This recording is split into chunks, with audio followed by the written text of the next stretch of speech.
You're listening to Inspire Change, a broadcast that strives to educate, motivate, and empower men to challenge traditions of masculinity. To guide us through the intricacies and intersections of emotions, relationships, and male identity is renowned psychologist, author, and speaker Gunter. This is Inspire Change. I want to introduce a tradition here for this podcast and all future podcasts, wherein I'd like to respectfully acknowledge the Gadigal people of the Eora Nation. They are the traditional custodians of the land on which we meet. I pay my respects to the elders, past and present. Knowing the stories of the Aboriginal people will always be written in this landscape. Welcome everybody to another episode of Inspired Change. So for those of you who've been listening to the podcast, who've subscribed, thank you very much. Really appreciate the company, and at some point maybe I will hear from you. Let me just recap a little bit from the last episode. So essentially what we've been talking about is taking a bit of a deep dive into the criticisms of evolutionary psychology, because the patriarchs are using a lot of the sort of ideas out of evolutionary psychology to substantiate their position. I'm not saying that evolutionary psychologists necessarily do that, but certainly some of the fanboys and, including Jordan Peterson, seems to rely a lot on the interpretations of what evolutionary psychology purports to find with respect to human behaviour. Now, in this particular episode, I'm actually going to focus on the idea of aggression and violence. This, I think and believe, under the circumstances in which we are geopolitically, it's a really important place to delve into and to get an understanding of what we're really talking about. So let's do a deep dive into aggression. And why are we talking about it? Well, let me, as I said, put up front, we're talking about it because right now, aggression and violence seems to be at an epidemic level in all sorts of places where you'd often least expected. So let me start with aggression, okay? And the reason why I'm going to start with aggression, because I think this sort of behaviour is on a spectrum, and it goes from being frustrated to angry, aggression, rage, and violence. Okay, but I'm going to focus specifically in this podcast on aggression and violence. So what are we talking about in psychology when we use that term aggression? Well, it refers essentially to a range of behaviours that can result in both physical and psychological harm to yourself, others, or objects in the environment. So yes, when your partner throws a dinner plate across the room, that is fundamentally aggression with violence. And it's not just because I'm angry, dear. While most of us at some point or another feel some form of aggression, but when aggression becomes pervasive or extreme, it might mean that there's a deep situated underlying problem. Okay, and I'll get into that a little bit later. So let's talk a little bit about signs of aggression. Because aggressive behaviour is intended to harm someone who doesn't want to be harmed, it has to involve action. So this is the link between now aggression and violence. So aggression is the emotional reaction, violence is the action that results. So simply thinking about doing someone harm, like my my fantasy when someone cuts me off in traffic that I'm going to launch an Exocet missile into their car, is actually doesn't cut it. Okay, it's not really aggression. It's not really violence. Aggressive behaviours, as I said, can be physical, and this is where we now talk about violence. But aggression is also verbal, and verbal aggression can also be violent in a sense, especially when it's accompanied by, certain body language and volume of voice. The other sign of aggression that we talk about is what's called relational, which is intended to harm another person's relationship. So, for example, this can include spreading rumors or lying about somebody. So, the character assassination is a good example of that. We also need to look at types of aggression. Okay, and as a psychologist, most of us are trained to divide aggression into two main types. There's the impulsive aggression, which is essentially a reactive form, and is also often accompanied by other strong emotions. It's not planned, and it often takes place in the heat of the moment. So one of the examples that's come up in the Goetz article is about someone spilling a drink on you, okay? And it's in that context that a person who has difficulty regulating their emotions might lash out impulsively and then most of the time later on regret it, okay? The other one is what's called instrumental aggression, which is also in some circles known as predatory aggression. And it's essentially there to achieve a larger goal. It's carefully planned and it exists as a means to an end. So, in the big picture, Russia acting aggressively and violently towards the Ukraine. It could also be happening between a bully and his victim in the playground. Okay, so it's particularly important to understand the difference. So hurting a person in a crime is often related to this type of aggression as well. Now, the big question that comes up, and this is where evolutionary psychology is also particularly relevant, and we need to be careful about how we interpret this stuff, is we need to talk about what causes aggression. Now, I'm going to put it right up front. I think most human beings, male, female, or whatever persuasion you are, has the potential towards aggression and violence. And generally speaking, we can identify around 5 particular causes. The first one is neurological, and the thing that comes to mind here is a situation where someone has an acquired brain injury and they've lost the capacity or they've reduced their capacity to regulate their feelings. And in some respects, that may result in domestic violence. This is a common one. In fact, the statistics in domestic violence and acquired brain injury are quite strong. So I can't remember the exact number now, but I think it was over 50%. The other one is childhood trauma, where, again, the person's capacity to regulate their emotions has been impaired. They've been psychologically injured. PTSD is another one that comes to mind in this sort of situation. The other particular one that I really need to bring up, because this is what I see often in couples or as a member of a couple, is where there's a personality disorder, especially borderline personality disorder or the narcissistic personality disorder. Now, the fifth factor is that it is not unusual for me to work with someone who has a tendency to internalize, repress, or suppress anger.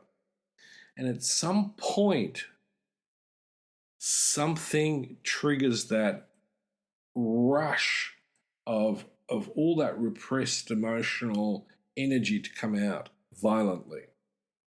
Okay?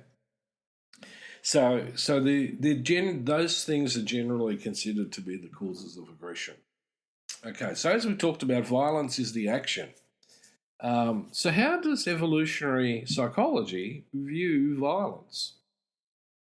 Well, as we talked about, according to the mainstream in evolutionary psychology, human biological evolution and its selection is indifferent to morals. Now, I've thought a lot about this, and I actually have some problems with that particular observation because I do not believe that evolution is amoral in a sense.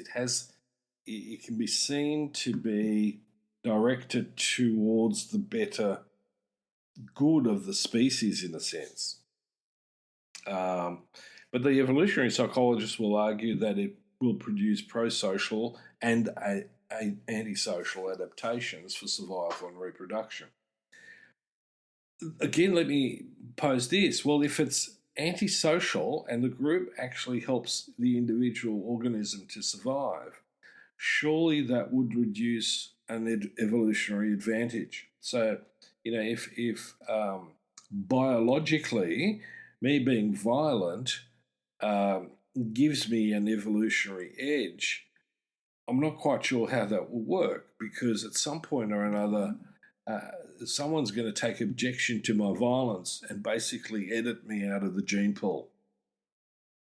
So, the other thing that we can need to consider in that context is what about psychological factors, as I talked about? Um, if evolutionary psychology focuses on the outcome being reproduction, um, my capacity to reproduce, if I'm overly violent, is going to be curtailed. Someone else in the group is going to stop me. Okay. The other point that I want to make is that certainly with some of the mammals that have been studied, including primates and monkeys, we do tend to see um, moral behavior, the capacity to share, to feel for a member of my group. There's often the reference to chimpanzees and how violent they are and how strategic they are.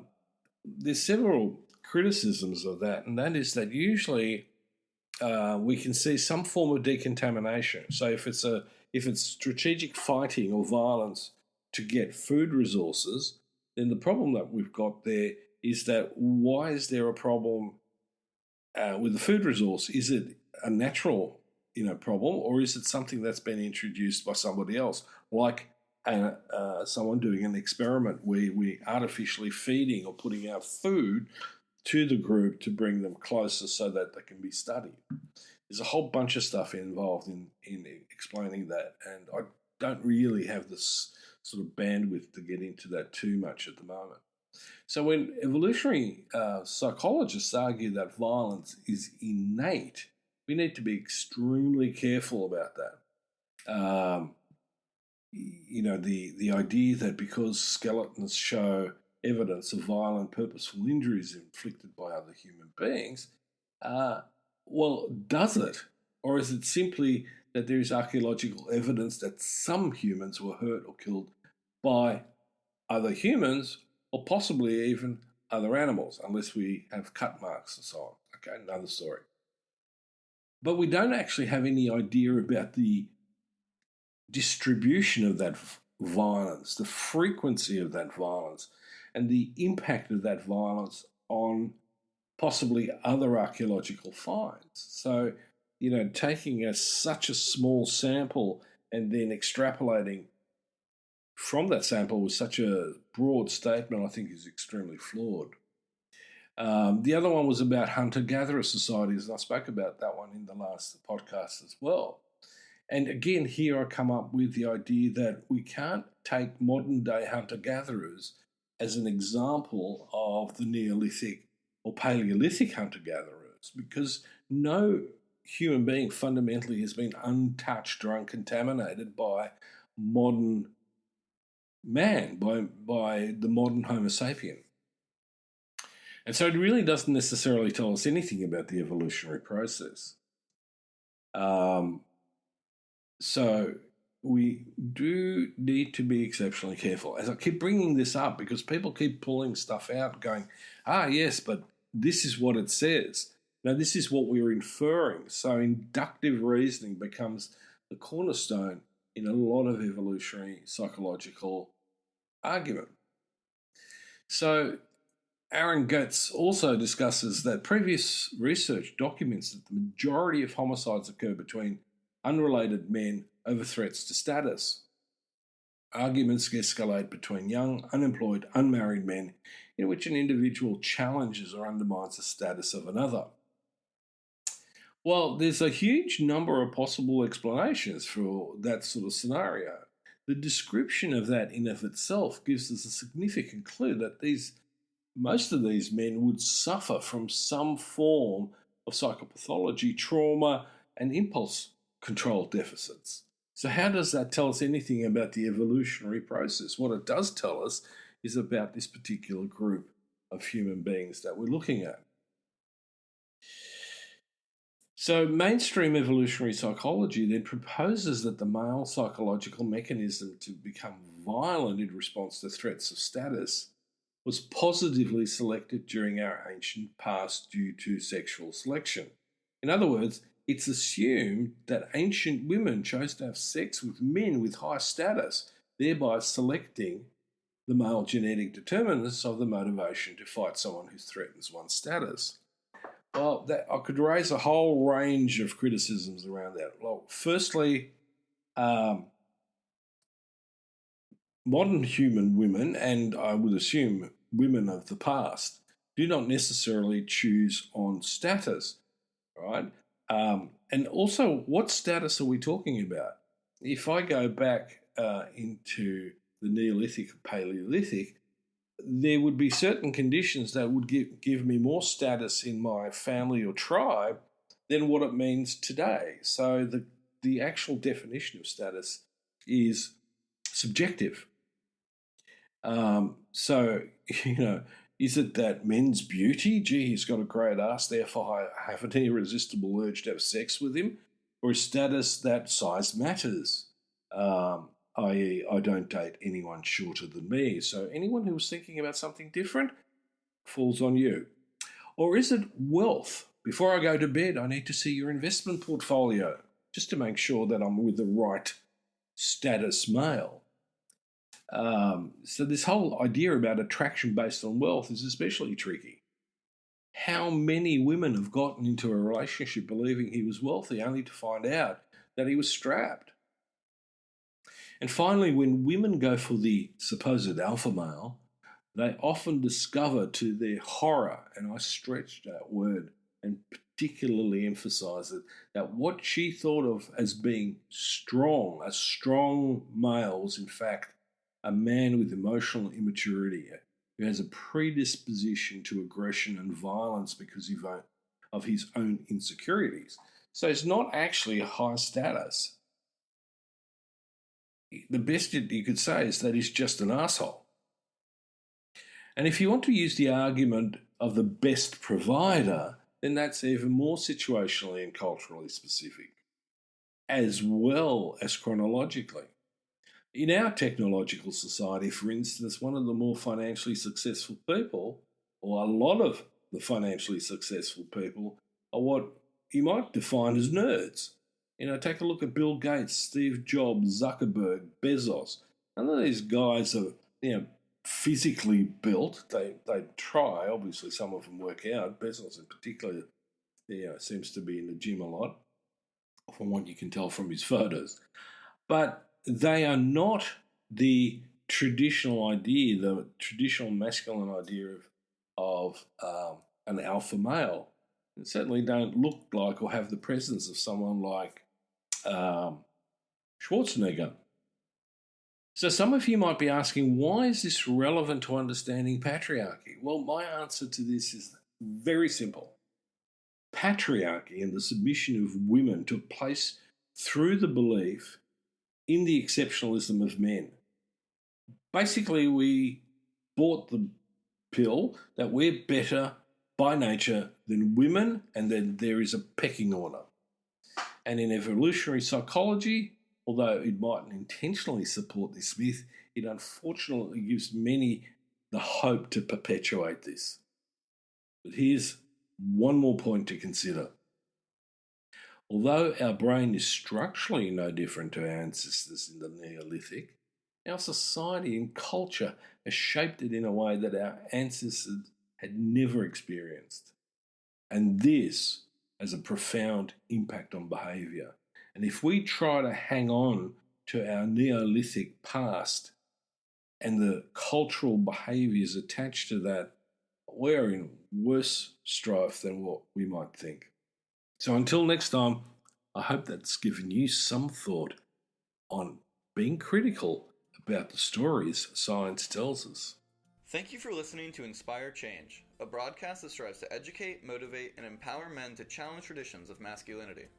For more information on the Making Good Men Great movement, or for individual or group coaching sessions with Gunter, visit makinggoodmengreat.com. For inquiries regarding broadcast topics or appearing on the show, email Miranda@noirtainment.com. That's Miranda at NOIRTAINMENT.com.